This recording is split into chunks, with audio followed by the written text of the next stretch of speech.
Bienvenue dans l'émission La vérité de l'Évangile avec Andrew Womack, un ministère d'enseignement qui se concentre sur l'amour et la grâce inconditionnelle de Dieu. La foi ne fait que s'approprier ce que Dieu a déjà pourvu par grâce. Si la grâce ne l'a pas donné, votre foi ne peut rien faire à Dieu.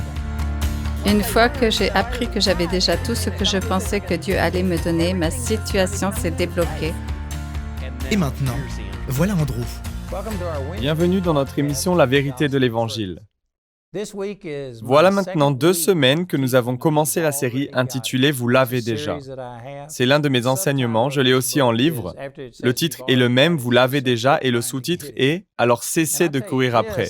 Et je vous garantis qu'il contient des vérités puissantes. C'est vraiment différent. C'est comme adopter une perspective totalement opposée à ce que pensent la plupart des gens. La grande majorité des croyants se fient à ce qu'ils peuvent voir, goûter, entendre, sentir et ressentir. Et ils pensent que c'est la réalité. Et puis ils vont vers Dieu, je parle des chrétiens, et le supplient, « Oh Dieu, s'il te plaît, envoie la guérison, fais disparaître cette douleur. » ou cette tumeur, etc. Dieu envoie la prospérité. Je suis dans la pauvreté. Cet enseignement vous permet de voir qui vous êtes et ce que vous avez en Christ. Et la réalité est que vous avez déjà la même puissance qui a ressuscité Jésus-Christ d'entre les morts, qui vit à l'intérieur de vous.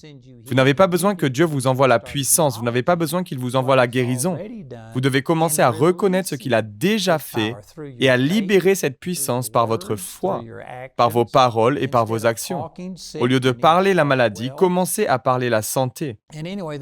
C'est ce dont je parle depuis 1 semaine et demie. J'ai déjà couvert beaucoup de sujets, donc je vous encourage à vous procurer cet enseignement. Je l'ai sous forme de livres, j'ai des guides d'études, des CD et DVD. Et vraiment, cela a le potentiel de transformer votre vie, je le crois sincèrement. J'ai entendu une personne dire que ce n'est pas un simple changement de perspective, mais un changement de paradigme. C'est une profonde transformation de votre façon de voir les choses. Donc j'ai déjà parlé d'Éphésiens chapitre 1, de tout le chapitre 1, et nous sommes maintenant passés au chapitre 2.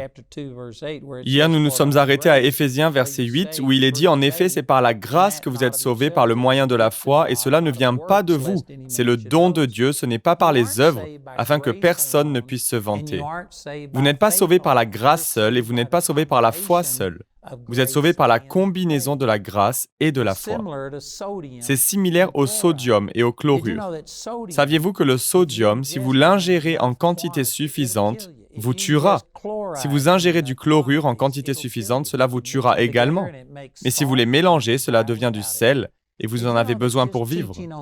Saviez-vous que des enseignements sur la grâce seule vous tueront? Et je sais que c'est une déclaration radicale et que certaines personnes s'en offusquent.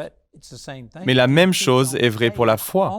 Si vous ne vous nourrissez que d'enseignements à ce sujet, cela vous tuera. Ces 2 aspects doivent être mariés, combinés. Et hier, j'ai commencé à parler du fait que la grâce vient de Dieu. Ce n'est pas seulement votre foi qui vous sauve. Si Dieu n'avait pas fait ce qu'il a fait au travers de Jésus, si sa grâce n'avait pas été déversée sur nous par Jésus, votre foi n'aurait rien pu obtenir de la part de Dieu. La foi ne fait pas agir Dieu. Hier, j'ai partagé bien plus de détails sur le sujet et je vous encourage à vous procurer l'enseignement parce que je ne peux pas revenir en arrière. Mais ces 2 définitions de ce qu'est la foi ont radicalement changé ma façon de voir les choses. Et voici 2 façons que Dieu m'a donné de définir la foi. La foi n'est pas ce que vous faites pour obtenir une réponse de Dieu, mais la foi est simplement votre réponse à ce que Dieu a déjà fait par grâce. S'il ne l'a pas déjà fait par grâce, votre foi ne peut pas l'obtenir. Elle ne peut pas le faire bouger. Et une 2e définition est que la foi s'approprie simplement ce que Dieu a déjà pourvu par grâce. Si Dieu n'a pas pourvu à une chose par grâce, notre foi ne peut pas se l'approprier. Si vous comprenez ce que je dis, alors vous comprenez que la foi n'est pas une œuvre. La foi, c'est simplement entrer dans le repos, avoir confiance en Dieu. Et c'est cela qui demande de faire un effort. Il faut s'efforcer à entrer dans le repos, c'est ce qui est dit dans Hébreux au chapitre 4. J'en viens à ces versets. Ce n'est pas facile de rester calme quand votre corps vous crie que vous êtes en train de mourir, lorsque votre chéquier vous dit que rien ne fonctionne, quand vous n'avez pas d'argent, quand les relations s'effondrent et que tout va mal. Il faut faire des efforts pour se reposer dans ce que Dieu a dit. Mais il est clair qu'une fois que vous comprenez que pour Dieu, ce n'est pas un nouveau problème, ce n'est pas comme s'il venait de découvrir que le médecin vous a annoncé que vous alliez mourir. Il savait que tout cela allait arriver et il a déjà placé en vous la puissance de la résurrection de Jésus, de sorte qu'avant même que votre besoin n'existe, il a déjà pourvu à la solution. Il a déjà la réponse avant que la question ne soit posée. Et une fois que vous comprenez cela, il vous est possible d'entrer dans le repos.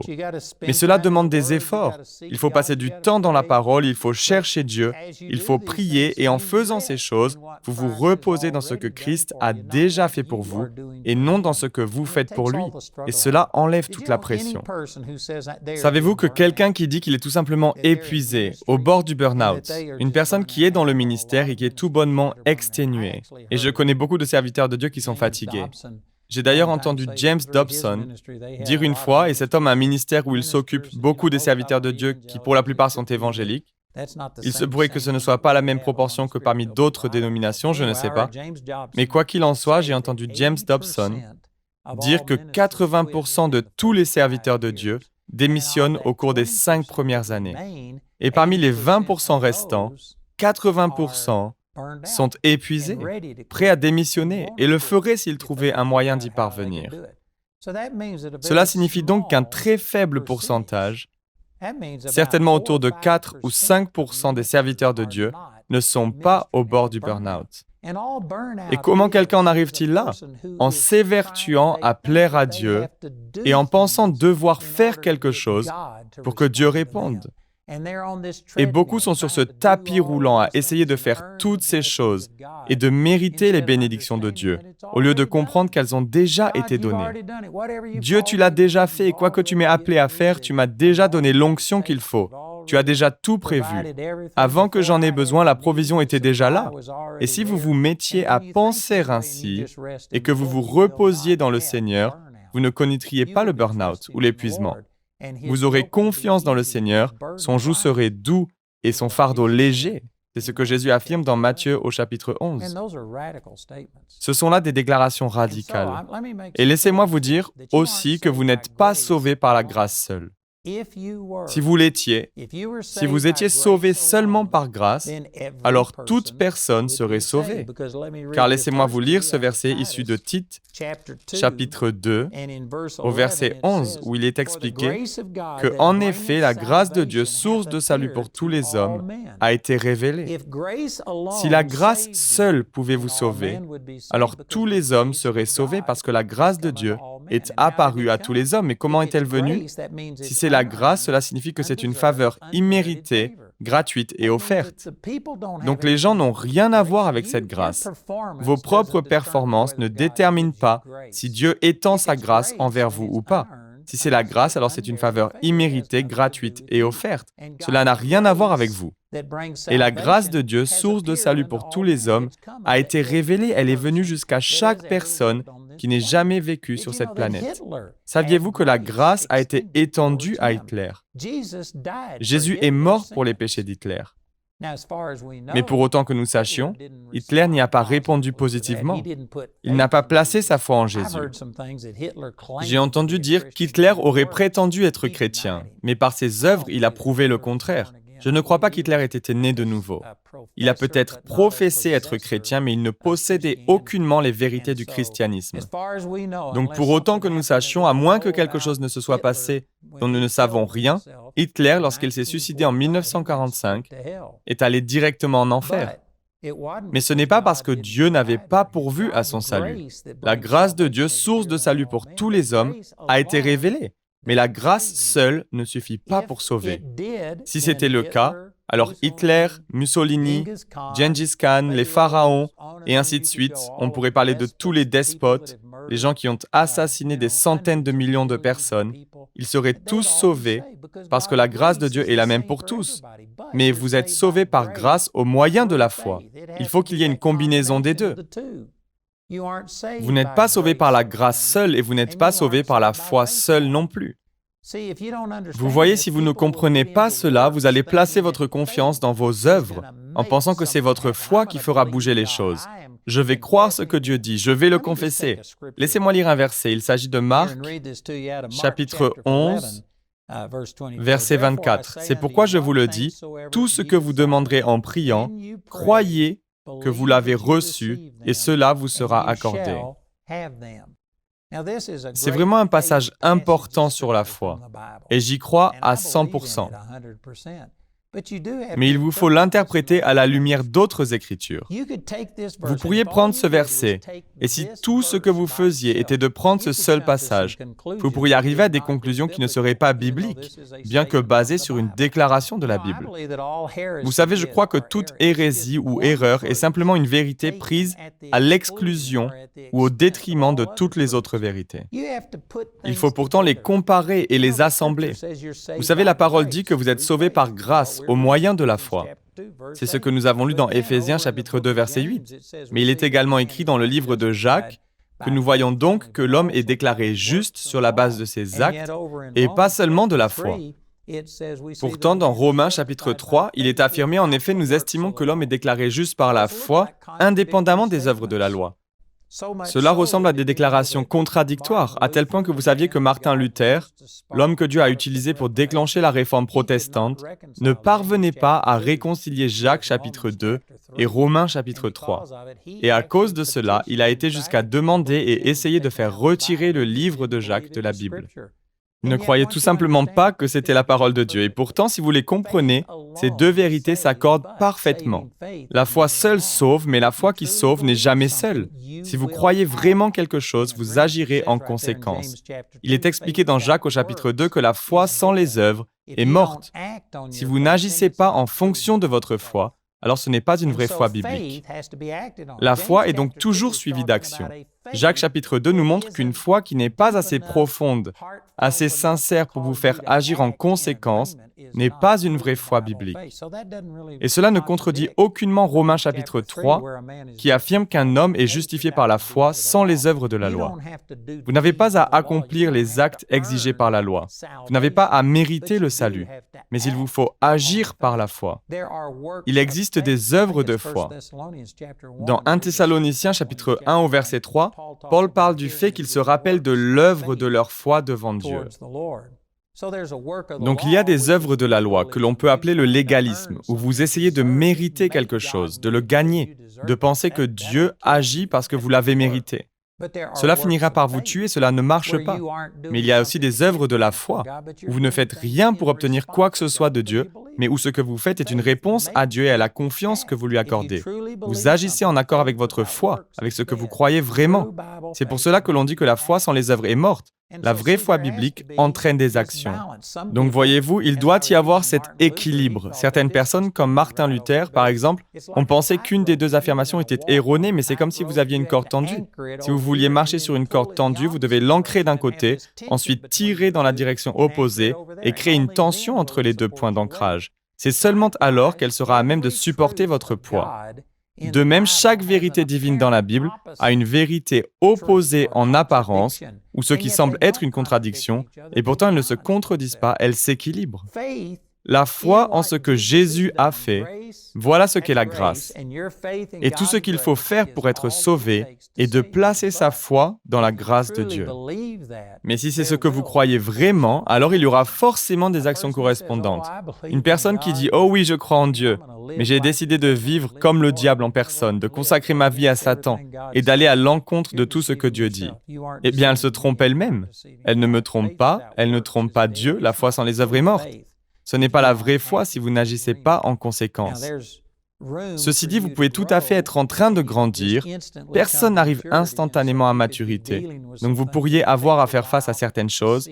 Il faut un certain temps pour que votre foi change complètement votre vie. Mais je veux dire, si vous n'êtes même pas en train de vous diriger dans cette direction, si vous allez dans la direction opposée, vous vous trompez vous-même. La foi sans les œuvres est morte. Donc, quoi qu'il en soit, ces deux vérités sont complémentaires. Alors, si tout ce que vous faites est de prêcher sur la grâce et que vous n'enseignez pas qu'il doit y avoir une réponse positive de notre part, comme le dit Romains 5, 2, nous avons accès par la foi à cette grâce, Donc vous ne pourrez pas accéder à la grâce de Dieu si vous ne croyez pas. Mais le fait de croire n'est pas ce qui fait agir Dieu. La grâce vous a été donnée avant même que vous ne croyiez. La grâce a déjà été révélée à l'humanité, comme le précise Tite 2:11. En effet, la grâce de Dieu, source de salut pour tous les hommes, a été révélée. Mais tous les hommes sont-ils sauvés pour autant? Si c'était seulement la grâce qui sauve, alors oui, tous les hommes seraient sauvés. Mais non, vous êtes sauvés par grâce au moyen de la foi. Il vous faut répondre positivement à la grâce de Dieu. C'est ce qu'est la foi. La foi, ce n'est pas que vous fassiez quelque chose pour que Dieu vous réponde.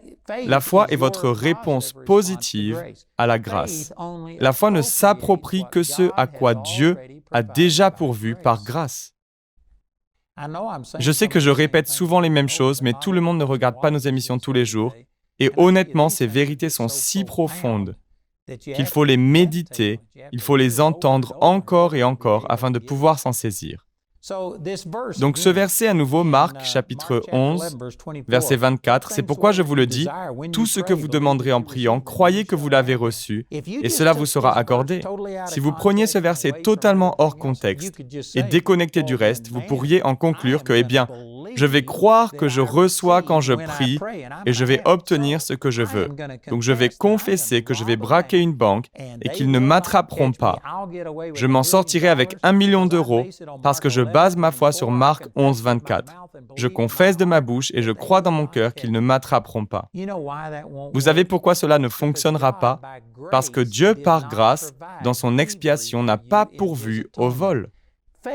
La foi ne s'approprie que ce que Dieu a déjà donné.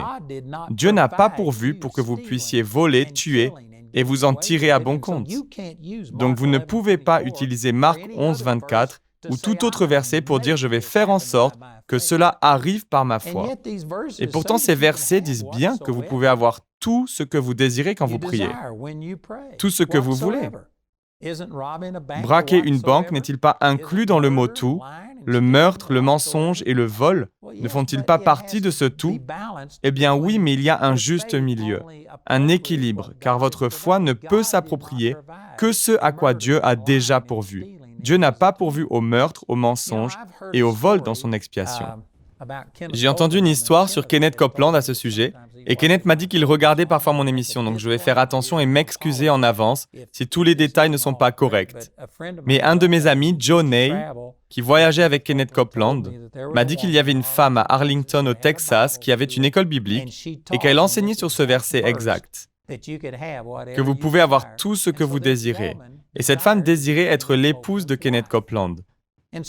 Donc elle s'est tenue sur Marc 11, 24. Ils ont fait une cérémonie de mariage où, en esprit, bien sûr Kenneth n'était pas là, mais en esprit, elle a épousé Kenneth et elle s'est servie de Marc 11, 24 afin de revendiquer Kenneth et de l'avoir pour mari.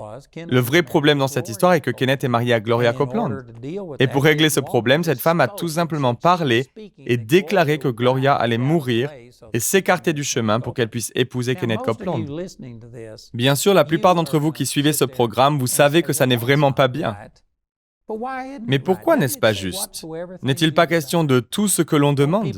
Les gens ne désirent-ils jamais avoir le compagnon ou la compagne d'un autre? Comment se fait-il que vous ne puissiez pas tout simplement revendiquer une personne, ordonner à son conjoint de mourir et de sauter du chemin afin que vous puissiez l'épouser? Pourquoi ne peut-on pas déclarer et obtenir ce genre de choses? La raison pour laquelle cela ne fonctionne pas est que la foi ne s'approprie que ce que Dieu a déjà offert par grâce. Si la grâce n'a pas pourvu à une chose, votre foi ne pourra jamais faire en sorte que Dieu vous la donne. La foi ne fait pas agir Dieu, la foi s'approprie simplement ce que Dieu a déjà donné librement par grâce. Et Dieu n'a pas pourvu au meurtre ou à l'adultère lors de l'expiation de Jésus. Par conséquent, vous ne pouvez pas réclamer qu'un homme devienne votre mari et ordonner à sa compagne de mourir, etc. Ce que j'explique ici est vraiment profond. Si vous comprenez cela, votre attitude en sera transformée. Parce qu'encore une fois, la grande majorité des gens que je connais ont entendu beaucoup d'enseignements sur la foi. Et je ne suis certainement pas contre les enseignements sur la foi. Je suis moi-même un enseignant de la foi.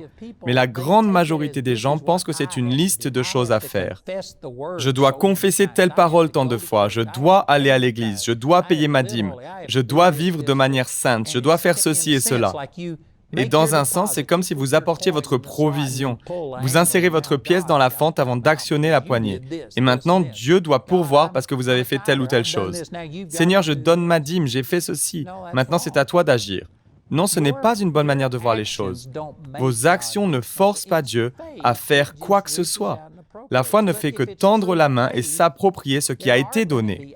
Mais s'il s'agit d'une foi sincère, elle sera suivie d'action. Il vous faut aller à l'église, il vous faut étudier la parole, il vous faut payer vos dîmes, il vous faut faire ces choses.